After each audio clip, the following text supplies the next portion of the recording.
sa sulat ni Apostol Juan, 10 emperador pa ng Roma ang uusig sa mga Kristiyano bago dumating ang buwan na kalayaan ng simbahan.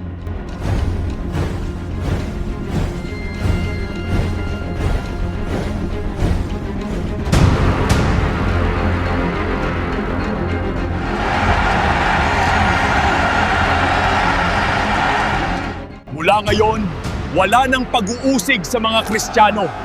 Malaya na silang magpakita ng kanilang pagsamba. At gagantimpalaan ko ng ginto at mga mamahaling damit ang aanib sa Kristyanismo.